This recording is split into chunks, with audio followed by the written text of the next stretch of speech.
Hi, everyone. Today's podcast is on the topic of cautionary insights for shift workers. And I have a very special guest to talk about this topic today, and that's Dr. Keshav Grover, who's coming to us all the way from Detroit in Michigan in the United States of America. Dr. Grover is a fully licensed physician with an extensive medical background and a highly sought after functional and integrative medical practitioner. He completed his undergraduate training at the prestigious Lyman Briggs School of Science at Michigan State University and went on to complete his master's degree before being accepted into the top-ranked Michigan State University College of Osteopathic Medicine. He's trained in general medicine as well as ear, nose and throat and facial plastic surgery through the MSU statewide campus system of hospitals, and has been fortunate to be mentored by some of the leaders in the fields of ear, nose and throat, neurosurgery, craniofacial surgery, neurotology and plastic surgery. So I'm super excited to have Dr. Grover on the podcast. So welcome. Thank you so very much for joining me. Oh, thank you. It's a pleasure and a privilege to be with you today.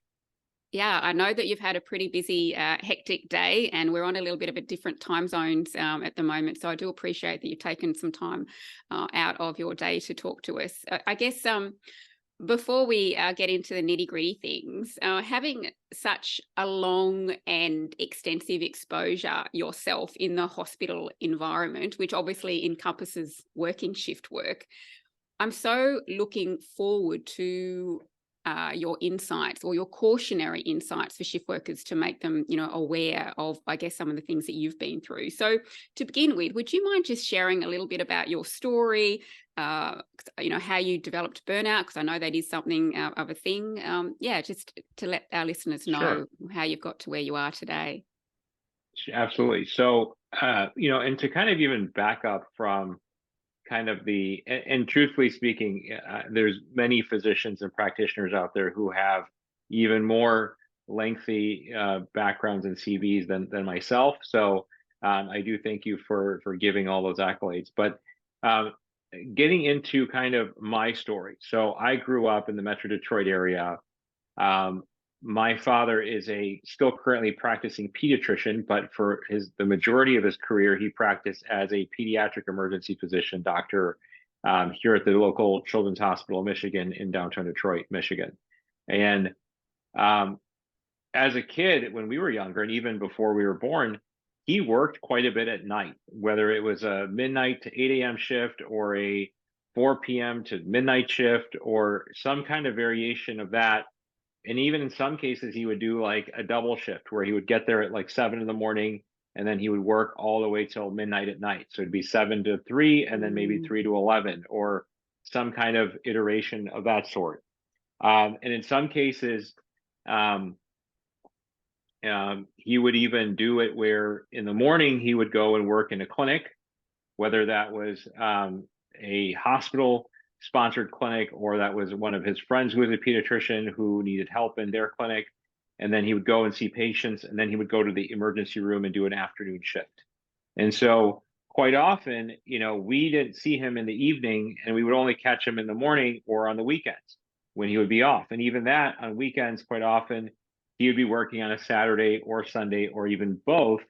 So for my whole life, I've been kind of an audience member, and as I've gone into the medical field, then even a participant as a shift worker. And so, and then additionally, my brother, who is an internal medicine physician here in the Detroit area, he also has worked at nighttime in the hospital, not just in training, but even as an attending physician, doing kind of what's called being a nocturnist, where you're just seeing patients at nighttime. So he would get to the hospital probably around I don't recall exactly, but I think it was like 10 o'clock in the evening, nighttime, and then getting home, by maybe 8 or 9 in the morning after finishing his shift and rounding, and then also transitioning the care over to the daytime team.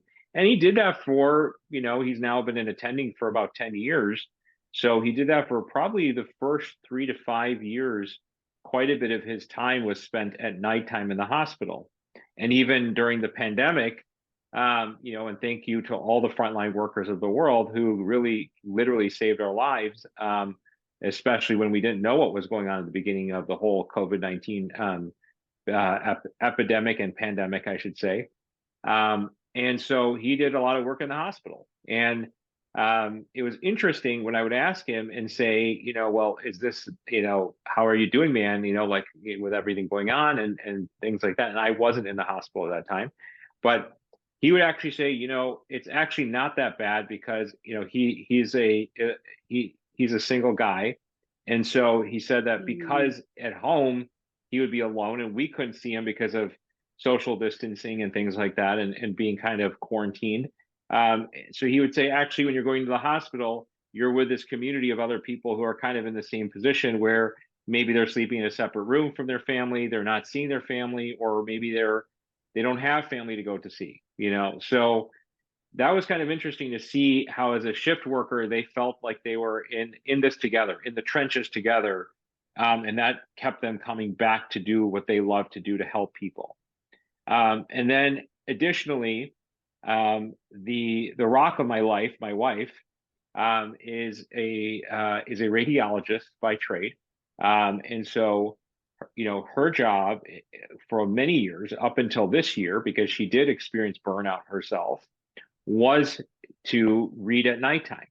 And part of her job was to do many afternoon shifts, like let's say 3 p.m. to 11 p.m. And then the next morning she's back in the hospital by, maybe 7 a.m., 8 a.m. at the latest. And then kind of this potpourri of shifts where there was never kind of a set schedule.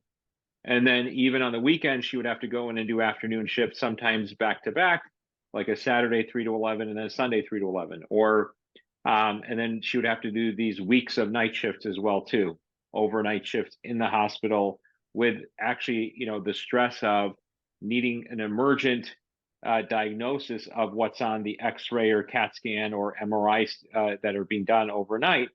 And I have, and then even myself, during training, I do remember that feeling when your pager goes off and you have to respond and make a decision at nighttime, and do things where it's a little bit more crunched, or maybe you're being called from one hospital and you're dealing with an emergency at another hospital, and you're shuttling back and forth at like 2, 3, 4 in the morning, and maybe then you have to still be in the hospital till noon the next day, that morning, before you can go home for your quote unquote post call day, I should say. So it's amazing that how normal the stress becomes, in terms of like, yeah, that's just part of the job.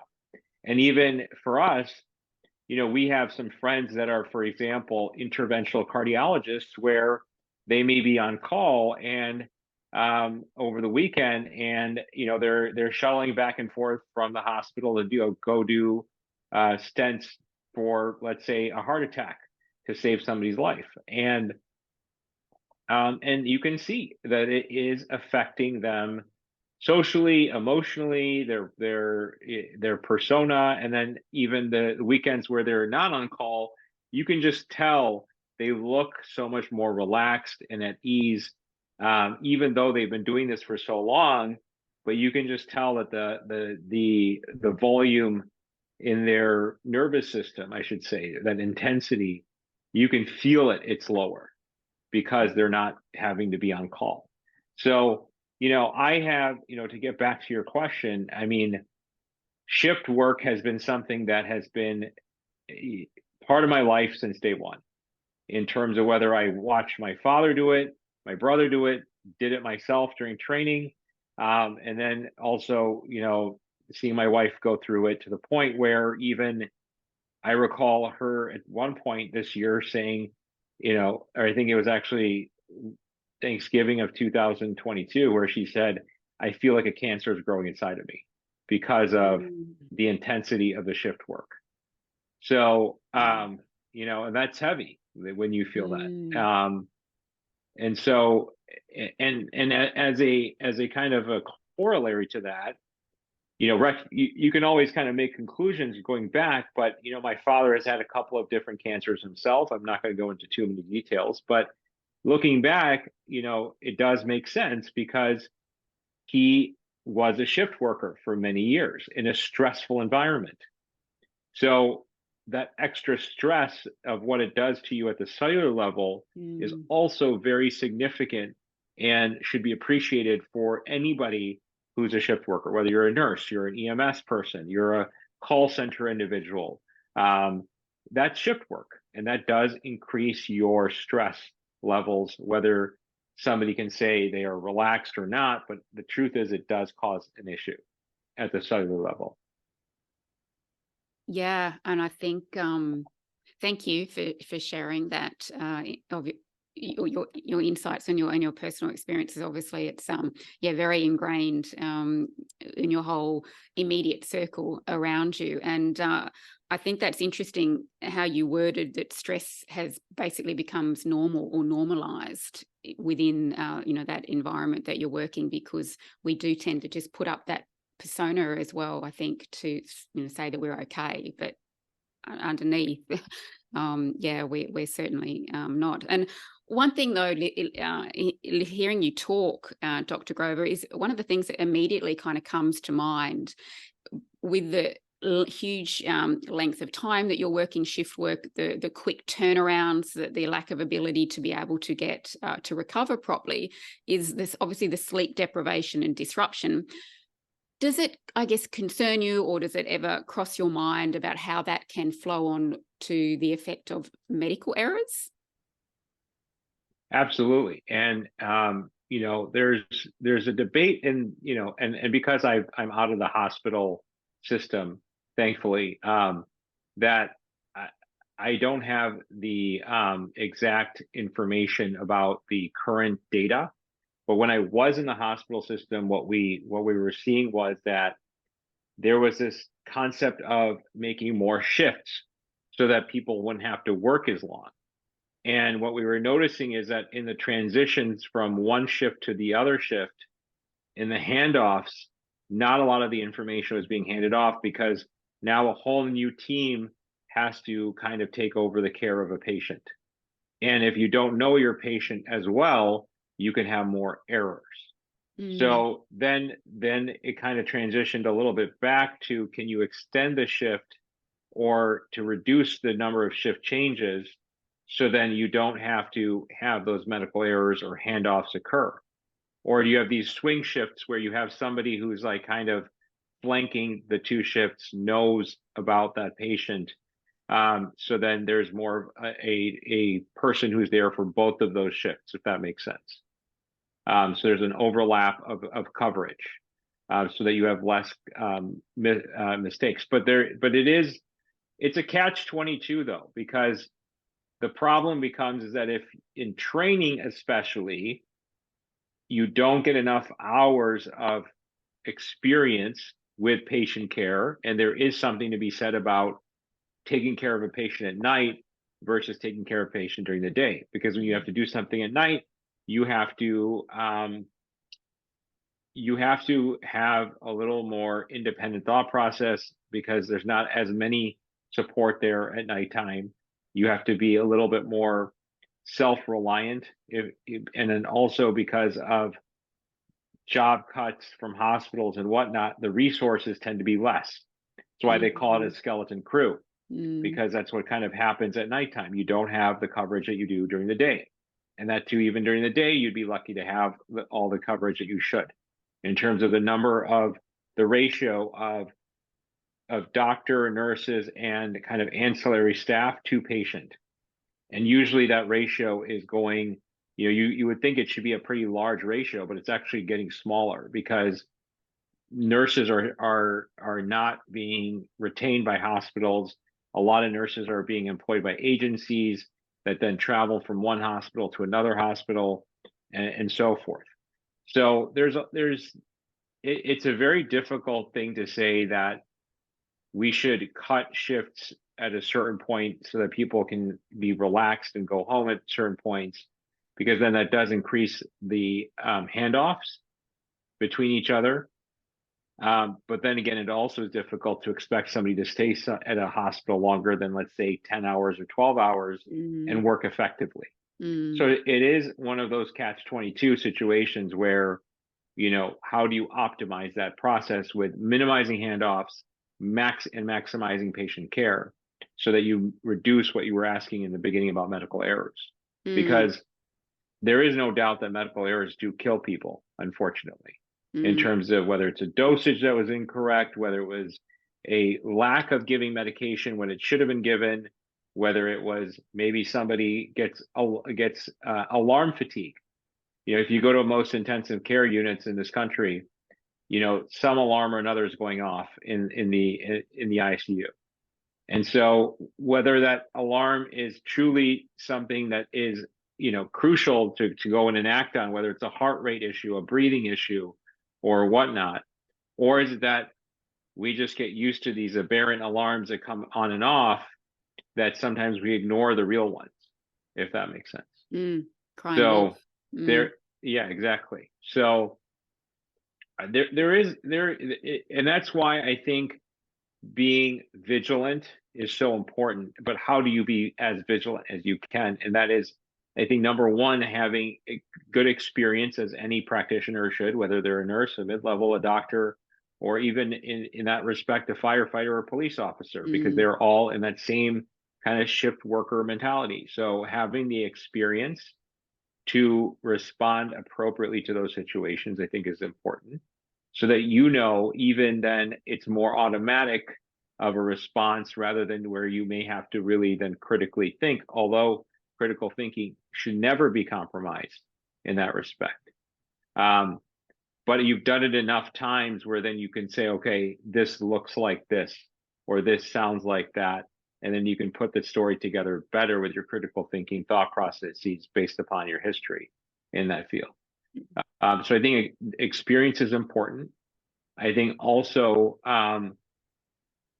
taking care of oneself, because if you arrive to work and you're already tired because of a variety of reasons, maybe you have children, maybe you were upset about something, maybe you're not at your best, and then you arrive to a 12-hour shift and you already feel like you should be putting your head on a pillow, and now you have 12 hours of work in front of you. So then what's the response? The response is, okay, I'm going to depend on caffeine, probably highly refined sugar, or refined foods, sugary foods. And if you've ever walked into a doctor's lounge, or any kind of like break rooms in hospitals, I can tell you that they're not the best in terms of what's there. It's not like you have this tray of vegetables with maybe some hummus and, fruit that's low glycemic, and maybe some good protein sources to keep you going. It's usually some kind of refined flour, like bagel, a donut, muffin, a pastry of some sort. Coffee is always there. And, just very kind of like, it's fuel, but it's not, optimal fuel, if that makes sense. It's almost like you're using kerosene in an automobile. It just doesn't make sense. And it's not going to work the best. Right analogy. Yeah. Yeah. I love that you've sort of mentioned that. I'm very much aware that many with my clients, obviously many workstations, nursing workstations, you've got those drawers that have all the goodies in it, as well as the fundraising food also that can be placed in lunchrooms and so forth. But it's interesting and quite ironic, I think, when we think about it as a place for healthcare, that unfortunately a lot of the food that's supplied in the hospitals, both for patients as well as the staff, isn't as healthy as it should be. What's your take on that? And on the food that's in the hospital? Yeah, and I guess the lack of healthy food from the cafeterias, from what the patients are even being served. Do you think that that's actually potentially impairing the ability for patients to heal, and for the ability for the carers, the doctors and nurses and everyone that works in the hospital, to be able to care for those that need the care? Yeah, and so put simply, it is 100% related to their care, because if you feed someone and I'm not talking necessarily like a Michelin or gourmet meal that's like Instagram worthy, but just think about if you were to eat like a wholesome home cooked meal, right? Where it has some good protein, some good vegetables, some good fat sources. That actually is not very expensive, because if you think about it, things like, even if you, like, let's say somebody does eat meat, right? A good grass-fed steak or pasture-raised chicken, and things like that, or even like organic eggs, those aren't that expensive if you think about the actual unit cost of that, right? With things like sweet potatoes, avocados, um, leafy green veggies, these are not really found in the kitchens of the hospitals. You have things like Jello, you have things like baked potatoes, you have things like mashed potatoes, or like pancakes with like very sugar laden syrups that you see in the morning. I remember rounding in the hospital and it always smelled that pancake waffle smell, and it actually, in retrospect, it smelled good. You kind of wanted to eat that. And so it was, but at the end of the day, I now know, and I soon, obviously I knew even then, that this is not healthy for you. I mean, if you think about the top diagnoses of why people are admitted, they're either admitted for, your chronic health disease, chronic obstructive pulmonary disease, diabetes of some sort, cholesterol issues, heart disease, high blood pressure, wounds, falls. And falls also are related to a downstream effect of poor metabolic health and sarcopenia that occurs as we age. And that's also directly related to our lifestyles, where we're not focusing on strengthening the core, getting ourselves with good bone density and muscle mass, so you don't have that fall, right? A lot of times you have people who get infections and things like that because of things like diabetes or other things of that nature. I'm not discounting things that are acute, things like strokes, heart attacks, and even that you could argue has a metabolic implication as well, whether it's uncontrolled high blood pressure, whether it's diabetic related, whether it's renal related, where your kidneys aren't functioning well. So there's a whole host of reasons why, if you really look at it, why the patient is there in the first place. And then when they have to order food, they have these heart healthy meals, they have other things as well. But the chances of them actually eating that, or maybe their family members bringing them something, or maybe they're dousing salt on that item because it's usually pretty tasteless when they get like the heart healthy menu item from the hospital. Or even if you look at it, it may be genetically modified, where it's not actually the best for you, where it's affecting your hormones, or maybe it's been made with pesticides that then has an endocrine issue with your body with it in terms of the downstream effect. So, and that's where the functional medicine and integrative medicine piece comes into play, because, if you think about it, a hospital can't make money off of good nutrition, right? If you think about what kind of foods you see that are in hospitals, are usually a franchise. Like, there's a restaurant, Chick-fil-A, the hospital that I trained at, one of them, the Detroit Medical Center at the Harper University Hospital, they have a Chick-fil-A now. Okay. And there's a Wendy's in there too. So, these are fast food places, and the kind of the how should I put this? The humor of it in some ways is that, and the irony really of it is that there's a heart hospital adjacent to that hospital. So you have amazing job security for that heart hospital by putting these restaurants into the hospital, as an example. And then what does your staff end up eating? They end up eating the food that you're providing them in these situations, because if they're in healthcare, they're likely working long hours.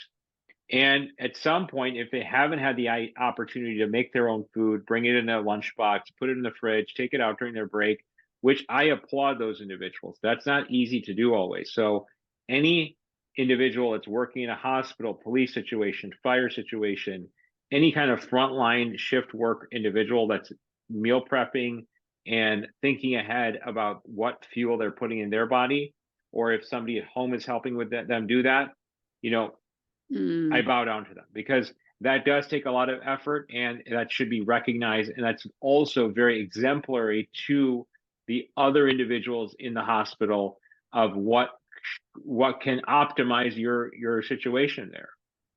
Versus, I recall oftentimes if you hadn't done that, then and you're on call and this is what's open, guess what's going to happen at 2 a.m. if you're hungry, or at 12, or at midnight if you're hungry, you're going to find a Subway sandwich in your hand, or you're going to go down and get that Wendy's sandwich because you're hungry and that's what's there. If you haven't planned well, or you don't eat, and then you go home in the morning and then you go to sleep and then you wake up and then you haven't nourished your body correctly. So it's either a lack of nutrition or an excessive amount of nutrition that's not optimized. So it's not this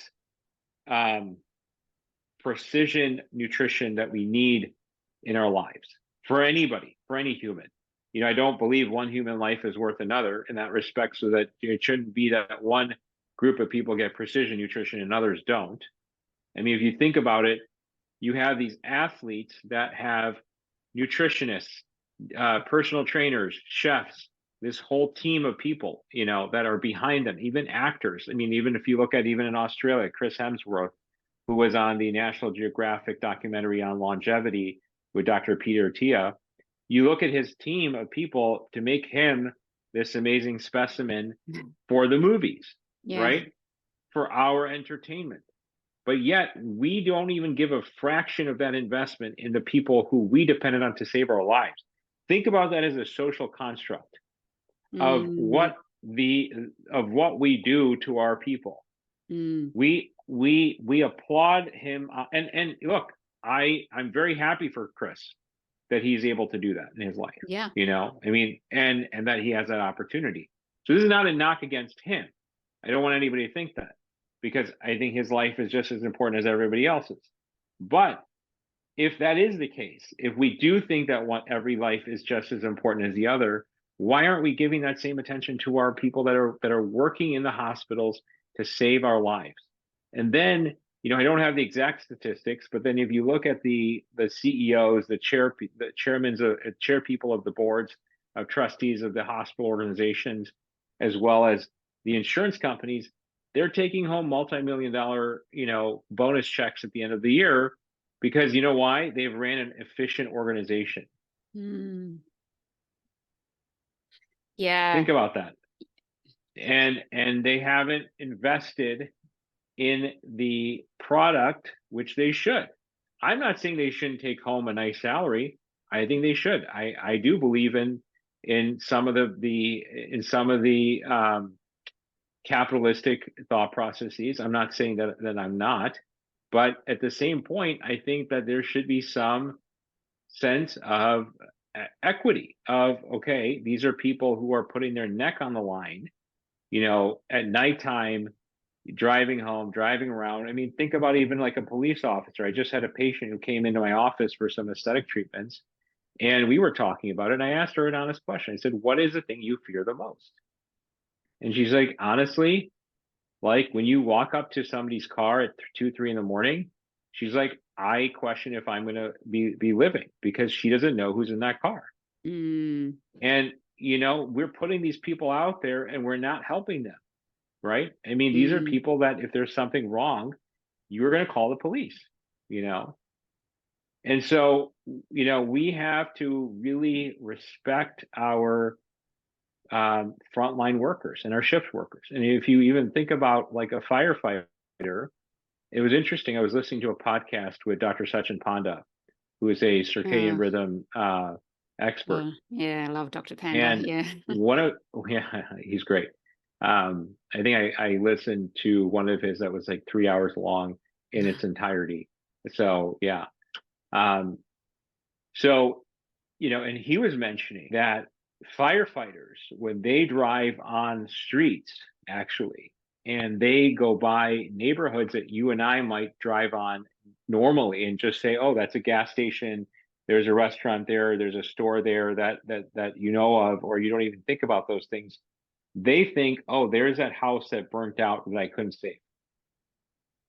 And that these are that lives with them. That is a trauma. Or even think about even in a hospital setting, they may a nurse may walk through a ward where a patient may have lost their lives, and or where I should say patients may have lost their lives that they had to deal with. And we're so used to being told, you know, in terms of if a patient codes, you know, at the end of it, if you're unable to save them, that, oh, time of death is this, that, the other, don't get too involved, you know, be brief with the family. And I think that in some ways it can be protective, but at the same time, then it's basically you're shoving it under the rug. And at the end of the day, it's not dealing with the pain that you're dealing with. I mean, you've lost a patient, somebody you were taking care of. I mean, if that person was there every day, you were taking care of them. Maybe you're as a nurse, you were bathing them, you were helping them with their food, administering medications, maybe dressing a wound, you know, chit-chatting with the family, getting to know them as a connection, whether you're a physician or not. They become part of you. They become part of your world. Right. And so now when you walk by that part or you drive by that neighborhood and you have experienced that loss, that's gonna bump that cortisol up, because now that's going to be that you know, whether it's maybe not clinical, but maybe we could call it subclinical PTSD that you are going through, that you may say, you know, I couldn't save that patient, or you may see something that reminds you of that incident and it lives with you, or you know, you may say, I did everything I could, but you still feel that trauma, that, okay, this person, of what that person went through. And we aren't trained to go through that. And I think organizations are doing a better job now. I'm not throwing all of them under the bus, but I think they're doing a better job of recognizing the role of empathy and the role of living in the moment and being mindful of these events that do occur in the kind of frontline institutions, whether you're a firefighter, whether you're a police officer, whether you are a nurse or a doctor, etc. So I do think it's getting better. I think we are recognizing it. I think there are resources for individuals. But what I'm saying is, for the generations of thought processes where we have been trained to like kind of box it in and then move on to the next one. So yeah.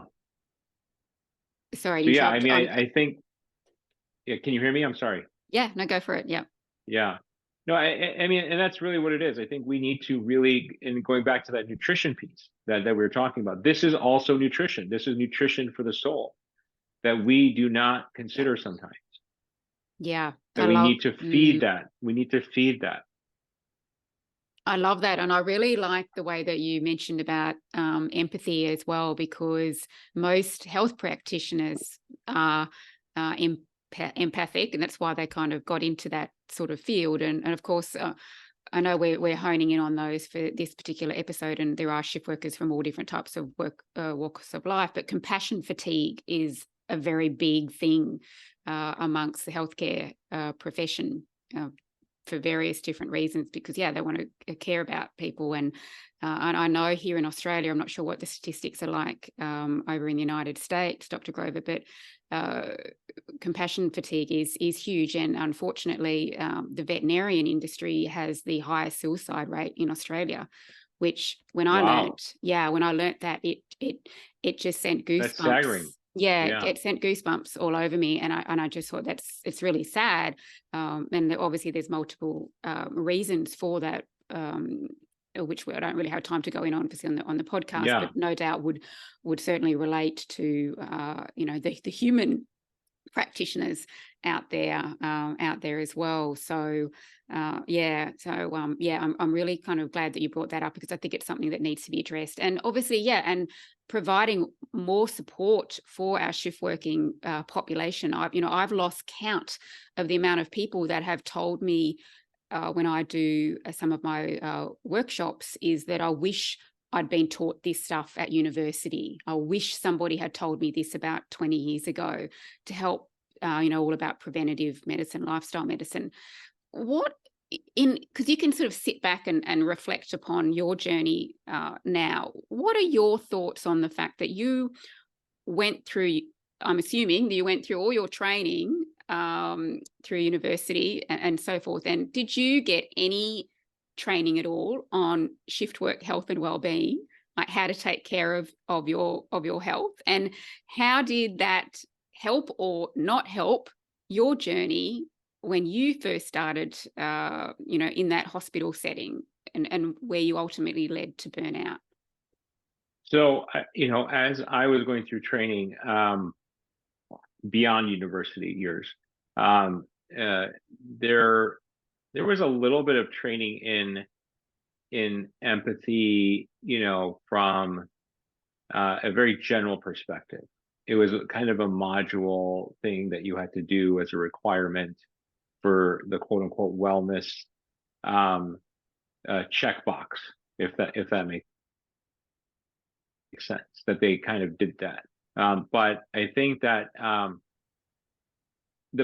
I think these concepts need to be taught at a much younger age, so that we become empathetic individuals as a society, so that whatever career you go into, you're able to do that, because then you're going to be able to set the standards of, to say, okay, especially if you're in hospitals, your job is to help improve and save lives. Isn't I that guess, the mission state? And so part and parcel of that is that you need to have a sense of empathy. And if you can't connect, or at least have sympathy in that respect, even if you can't, for whatever reason, if your psyche can't connect with somebody else's pain, but at least to pause and say, I have no idea what you're feeling and going through. Or even if you express it in a gesture, but I'm here for you. What can I do to help you through this process? And even helping one another in terms of improving the morale of the hospital setting or whichever organization you're in. Because oftentimes even there is this thought process of being competitive, like where it's like, well, if I make this person look worse, then I look better, yeah. in the sense of, where that drama factor comes into play. And that doesn't help either in terms of the purpose of why everyone's there. They're there to help people. And so, and I think if you keep that mission statement of helping people, then it becomes very easy, whether that's helping your colleague, helping your patient that you're there primarily for, or even, like, let's say a janitor needs help, with something. You're all there for the same reason in the organization, right? It's not that one person is more necessarily, yes, everyone has this different skill set. A doctor will have a different skill set, right? But that doesn't make their experience on this earth less important than the person that's at the parking garage helping you, keep your car safe, or the security that walks around the hospital that helps to make sure the hospital stays safe, or the other people that are involved in the organization, people who help with the electricity, people who help with the plumbing, people who help with all sorts of aspects of the organization. Everyone's important. And so by having empathy and sympathy for each other, that'll just improve the ability of how you're going to do your job. And if you can do your job better, you're going to go home feeling more accomplished, and also that you have dealt with any kind of pain in that moment. Think of a child. When a child has a temper tantrum, their brain is telling them that they need to melt down and kick and scream and get it out of their system at that moment. Whatever pain, discomfort, a lack of meeting an expectation that has occurred in their experience. We as adults look at that kid, or even the parent of that kid, and say, what's wrong with them? Why is this happening? This is not normal behavior. However, it's actually very normal, to have that outburst in that moment and to get it out of the system. I'm not saying that we as adults should all melt down and kick and scream on the floor. Even if we need to do that when we go home to let it out, we should. But we need to be able to express our pain and let it out of our system as quickly as it occurs, so that it doesn't compound into something more later, where then we get these nervous system blocks and we aren't able to think as clearly, and we aren't able to be as present in the moment and enjoy our experience now, because we have these blocks from the past that haven't been dealt with.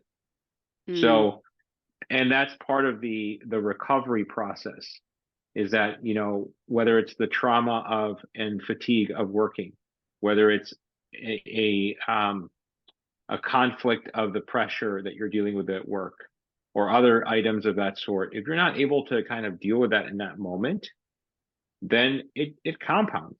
It definitely compounds, and you feel it later on, you know. It's I saw it with my own father. You know, he's 80 years old, you know, where for a long time he would have the biggest smile on his face, be very happy. You know, he has a high sense of job satisfaction, but the job did have its toll on him. So, you know, that's kind of where I think that people really need to take a strong look at it and say, you know, we're all in this together. The more we understand that we are all more similar than different, the more successful we all will be, if that makes sense. Yeah, absolutely. And yeah, I love your take on that, because I think that's really important. And one thing I actually mentioned just the other day, one of the posts that I shared, is having that awareness that when we're sleep deprived, we often say and do things we wouldn't ordinarily do had we had enough sleep. And that can be both in the workplace and at home. And I think it's really important having that awareness, so that we're less likely to, just be mindful of what you're about to say before, because as you said, we all want the same outcome, whether that is, helping this patient or dispatching an aircraft on time, whatever that is for whatever your industry. But it's because sleep deprivation is such a big part of it, our empathy can unknowingly or unconsciously kind of go out the window. So yeah, it's such a big topic. But I'm just a little bit mindful of your time, Dr. Grover. I know we could talk for hours, but I guess I've got time. I've got time. So no, got time. No rush here. Yeah. Yeah. Except I've got an appointment after this. Sure. Yeah. Also as well. But I know I'm going to be getting you back on for another session, at least another one. Beautiful. One just in sort of before we kind of to wrap up, I'd love for you to share maybe 3 tips for our listeners. Again, hindsight, looking back, what you went through, how you would do things differently, what you've learnt, and so forth. 3 tips that our listeners can take away with them to help them in their current shift working role, whatever that is for them, to help to minimize that chances of them, developing, burnout amongst many other health issues. Sure. So I think number 1, I would say, is to recognize the smoke before the flames of shift work burn happens, or burnout, so that you're recognizing that what are those symptoms of the burnout before that person actually does burn out, so that you understand that, okay, the burnout is basically where you've had a spark that's created the fire, and now that fire has extinguished because there's no more fuel to keep it going. So the whole concept is that you don't want to you want the fire to be there in a good way, to keep you motivated, to keep you fueled, so that you can continue doing what you like to do to help others as a shift worker. But if you are starting to smoke, if you see the smoke of the fire and you're seeing it burn out in that sense, then you want to make sure to say, okay, how do I keep this flame going? And part of that is, it could be a joint pain issue. It could be fatigue. It could be that you have brain fog. It could be weight gain. It could be weight loss because you're not eating correctly. Like I mentioned, in terms of if you're undernourished or if you're overnourished. We know now that, time restricted eating can be very beneficial for shift workers by keeping, a 10 to 12 hour window of eating.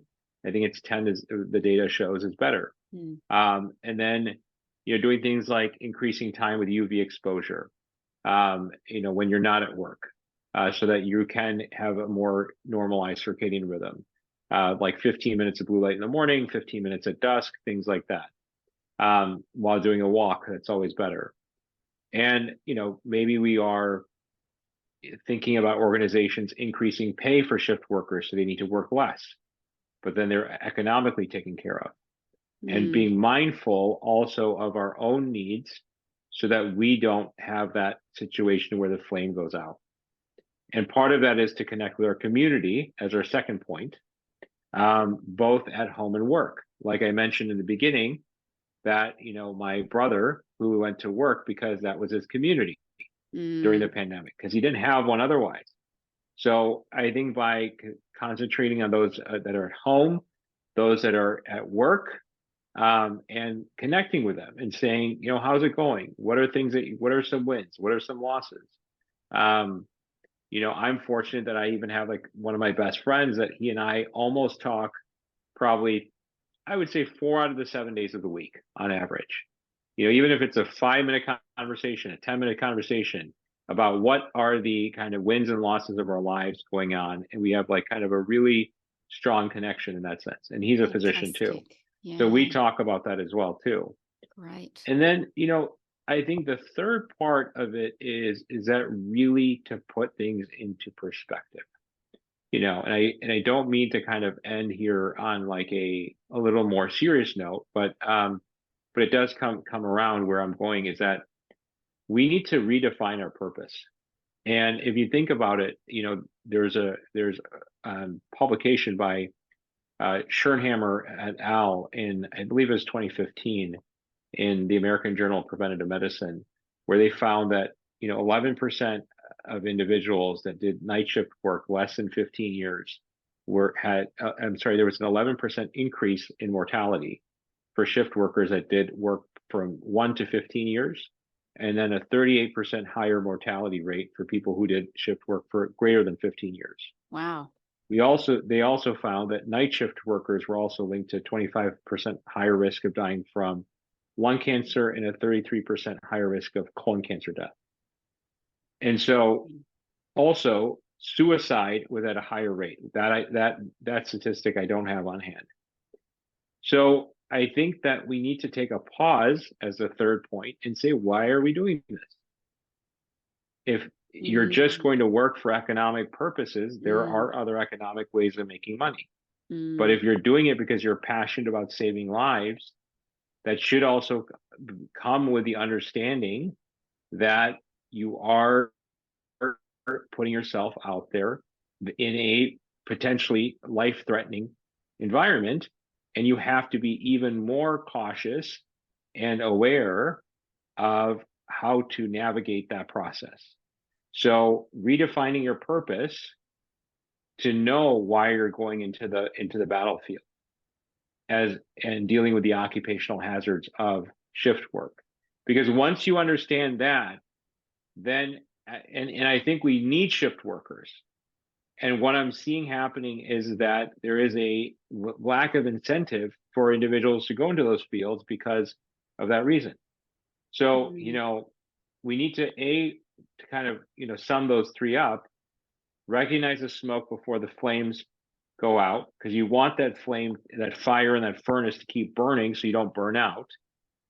And then you want to connect with your community, both at home and work, focusing on the fuel you're putting into yourself, both mentally, physically, by your food, your supplements, things like that, by working with a functional and integrated medicine provider that's always beneficial, or at least seeing a nutritionist, things like that, that is integrative trained. And then also on what you're fueling your soul, and then your recovery process. Because if you do that, in addition to redefining your purpose and keeping the big picture in mind, then the hope is that you're going to be an amazing shift worker for society. And more than just for society, at the end of the day, you have to go home with yourself. So this is the person that you have to really invest in Mm. terms of, if you are your best, then you can give your best. So those are my three takeaways: is keep the flame burning, connect, and redefine. Great. Great tips. And I'm just quickly scrolling down that last one that you just said then, is it, if you so is it if you are given your best, or you can be your best? Sorry, did I catch that?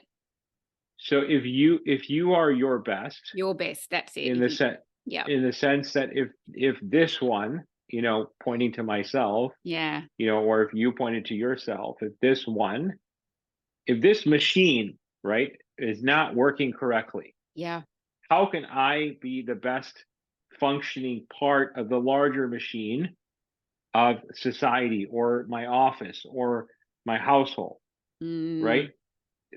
We are all parts of this larger matrix of what we call this big, amazing experience of life, mm, and on a more global concept. But on a micro concept of being in the healthcare and the shift work and the frontline capacity, if this one isn't taken care of, how can we take care of other people that well? And that's kind of the real part of it, is that if every person, every individual in healthcare spent time understanding how this machine worked and what was beneficial and harmful for this one, the world would be different. yeah, yeah. Brilliant. I absolutely love that. And I think at the end of the day, that kind of comes back down to priorities as well, isn't it? And understanding that, this earth suit that we've been given, we need to take care of it the best way that we can. And I love that earth suit. Yeah. I mean, we can put that on a t-shirt, this is my earth suit or something, Well, yeah, it is. It's kind of what Yeah. we are in. And yeah, we have to to take care of it the best way that we can. Look, this has been a fantastic chat, Dr. Grover. It's been wonderful getting your insights from your experience and your knowledge and what you've been through. It also leads to a little bit of a segue, is where my brain is kind of going in regards to getting you back on a talk Let's do it. Way of providing that sort of help for shift workers, which they might not be getting from their employer even from the beginning. So to help them, give them the tools and the resources and the knowledge so that they can then apply it into their own life. So so I guess just very quickly, is there, before we go, is there anything else that you wanted to just add before we wrap up? That I might have missed, something that I might have missed that you wanted to. I think we covered most of the things. I mean, I think that I think we need to definitely incentivize shift workers, whether that's A, by taking care of them, B, making sure they're economically rewarded correctly, C, having recovery programs, having childcare, having maternity care. Think about how many nurses are actually female.